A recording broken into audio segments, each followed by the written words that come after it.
Obey my commands at all times. Protect yourself at all times. Good luck to you. Broner in his last fight used a right uppercut to hurt Martin Rodriguez. And Eloy is looking good early. He has nothing to lose. He's fighting like a fighter who has nothing to lose. Almost wanted to cry in the fighter meeting. Yeah, you saw that young boy in the ring. The Perez team befriended him as Perez takes a big shot. He's the official belt carrier. Tries to double up the jab, does Perez. Ponce de Leon has a really good defense with his shoulders, and it's very difficult for fighters to hit him. He has quick hands and power to go with it. Broner reached and then slipped. Perez waited away from any danger. Twice in his career, but he took a good Broner left hook. No, not at all. Perez seems very relaxed in there here in round one. What you don't like is the taller fighter back and the shorter fighter up. You see Adrien Broner lead with a beautiful left hook. He feinted the jab and led with the left hook and landed right on the nose. Great punch. And I know Perez's corner said that's all he got, but 2 punches in that round, 5 of them were power connects. I don't like Perez backing up from Broner so much because Broner's the longer fighter. I'm going to tell Broner right hand, and that might not be a good thing for Perez. He's younger than most of them. He's taller than most of them. Broner steps in with some of his power. Perez says it doesn't hurt. Yeah, very good is Broner. Good hook by Perez, though.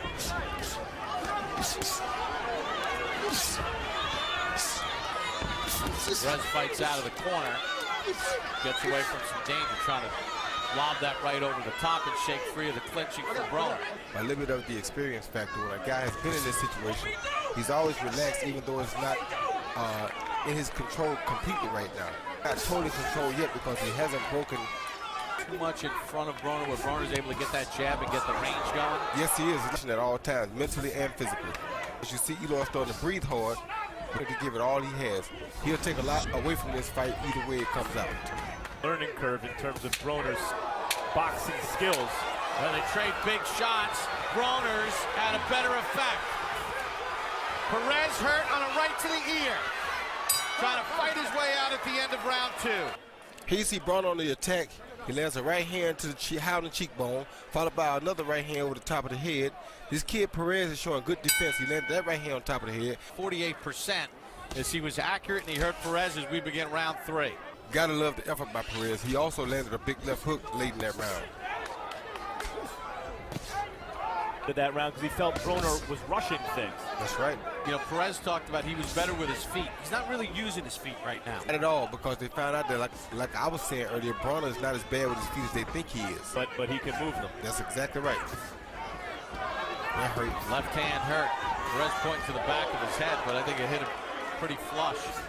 Use his legs to move out of range. That's exactly right. He uses his shoulders and his upper body for defense more so than anything else. Confidence. As Broner pointed out heading into the fight, look, this is a junior lightweight who punches like a featherweight, and I'm a junior lightweight who punches like a middleweight. Right. Double left hand from Broner. Good shot. Punches that allow Broner straighter punches to get in there. Yeah, well, he's allowing Broner to stay in punching range because he's stopping right in Broner's punching range. So he should be closing the gap. Double his jab, work. Double and triple. Double and triple. And he's found out he can't punch Broner in the face. His body, and Broner covers up his body pretty well. Yes, he does. And he camouflages very well, just like he did that right hand just now. But see that pressure he got on him right now? The pressure being right there in his face, and that's a bad feeling for a young fighter never been in this class before. Good right hand by Broner. Perez tries to respond at the end of round 3. Commitment that he has towards his family as he begins round number 4. Okay, Bob, let me ask you a question. Who do you know that beat Adrien Broner standing right in front of him? Eloy Perez is standing right in front of him for 3 rounds. 3-0, 30-27, Adrien Broner. I mean, he's landing the harder shots. He's the bigger puncher. That's absolutely fantastic, the way Broner does it. I love that step to the side. Blood and DNA. He's going to wish he didn't have him. 3-0, Broner. Makes you think we'll be here in round 11 the way this fight is going. You saw the showmanship of Broner, too, as he got into that clinch with Perez. Is to step around Broner and use what he thinks is his superior footwork. And what Broner just demonstrated to him is doesn't matter how wide his stance is, he is much more easily able to step around Perez. The space or room to breathe, and Perez is not used to that. He's never fought a fighter to keep this kind of pressure on him, I guarantee. Ways complied by just staying right there and not doing something different? Yes, he has, by staying right there in the pocket, right in front of a big puncher. For Devin Alexander walking, he said, I got to walk with my nephew when he's in town. He's like a nephew to me. He's here in St. Louis. Good straight right hand, and down goes Perez. 2, 3, 4, 5. And he's not going to make it. That's a spectacular performance. Yes, it was. I know Perez doesn't have a lot of knockouts on his record. I know he's a smaller guy, but he's a skillful, world-class fighter. Broner just did whatever he wanted and knocked him out in spectacular fashion. The right hand that hurt Perez. You see the right hand coming straight. He feinted, got close enough to him, and hit him right down the middle with the right hand.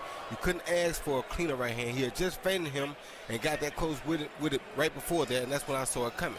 And there again, he saw a second one behind, almost like in the neck ear area, and that kind of finishes matters. But that first one is what did that right there. That one's what did the damage. Anytime an elite fighter can feint you and get that close to you, and as quick as the winner by knockout victory, and still the undefeated WBO Junior Lightweight Champion of the World, Adrien "The Problem"